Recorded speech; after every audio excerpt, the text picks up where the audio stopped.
Do you love holiday dinners? Coming together with friends and family, bringing dishes, cooking together, sitting down together, sharing great stories over great food. But do you love how you feel afterwards?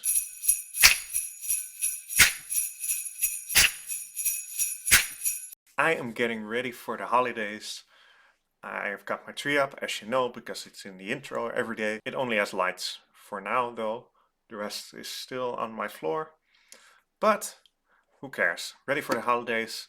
Got my Ziltoid Christmas sweater on here. All set. Now, I love the holidays. I love the movies. I love the music. I love just all the lights and the festive spirit that's in the air. And I always enjoy me a good dinner. Now, one of the challenges of the holidays is often that it is linked to food. It's linked to having dinners with friends and family. There's all these special types of food, these special types of desserts, candy, all of it. And it's definitely not all bad for you, but a lot of it definitely is. And something you hear quite a lot around the holidays and around all those dinners especially is people battling with overeating. Quite often inclined to eat way more than they would during a regular meal, which is then followed by the well-known food coma.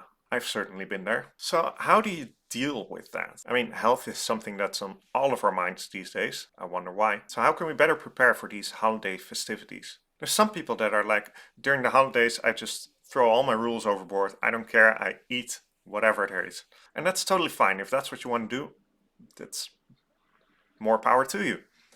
But then there's also a lot of people who maybe want to join in, but would like to be a bit healthier and maybe not have all of the sugar they possibly can cram into their face. Maybe not eat all of the food that there is available at any given time at one of those dinners. But they just find that somehow it is very difficult to say no.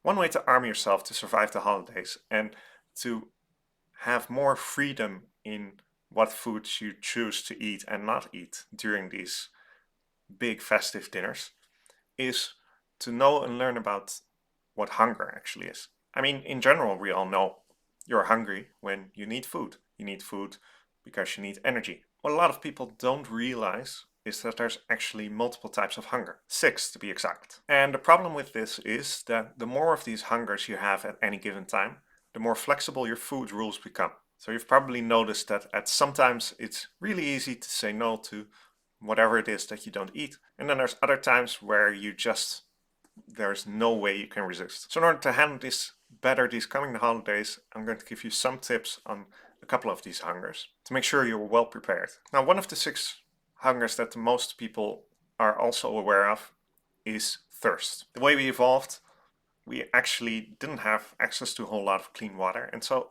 most of the liquids that we ingested actually came from the foods we ate. And so at some point, our brain just learned to say, okay, we need water, so you are now hungry. This one is, of course, very easy to battle as well. Just make sure that you drink enough water. You should be doing that anyway for a whole host of health reasons, but especially now with holiday dinner coming up, make sure in the days leading up to it that you drink enough. How much water is enough for you? That is a whole different topic to dive into. Just drink a lot more water than you usually do. Now, the hunger that everybody knows, the most basic hunger, the only real valid hunger is nutritional hunger.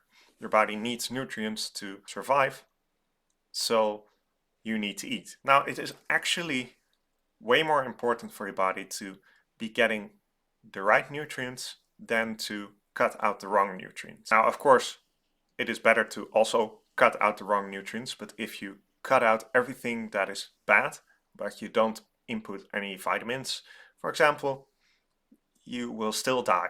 And so in order to guard against this, make sure your nutrition is in order in the days leading up to these Christmas dinners. Maybe add some extra veggies to your plate. Maybe add in a green smoothie. I love green smoothies. I love my WILDFIT alkagizer every day to just make sure you get enough nutrients so at least that hunger is taken care of. At least then if you go to that holiday dinner, you know, even if you feel hungry, you don't have to eat everything. because your nutrients are taken care of. And then there's empty stomach hunger. Now the good thing is, if you've done the previous advice, you will have automatically taken care of this one probably already by making sure you eat enough healthy nutrients the days leading up to it. You will probably be eating enough and your stomach won't be empty.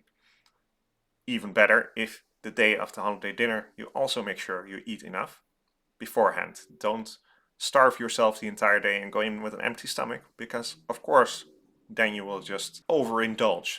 Empty stomach hunger actually isn't really that valid of a hunger. It's mostly just down to the fact that in this society we are not really used to the way it feels to not have food in our stomachs. That doesn't necessarily mean that not having food in your stomach at all times is bad, because it definitely isn't. Now those are just some basic tips, but even with those 3 hungers out of the way, you have already tackled half of the hunger that you could have before starting this holiday dinner. So I hope this helps you out in any way. Let me know in the comments below if you have any good tips for managing the holiday dinners. To learn more about all 6 of the hungers and how to deal with them, I actually left a document for you down below in the description that you can download that goes into detail on all of them. Thank you guys so much for watching another day of Vlogmas. Leave a like if you like this. Please subscribe, because it really helps me and my channel. And I'll see you all tomorrow.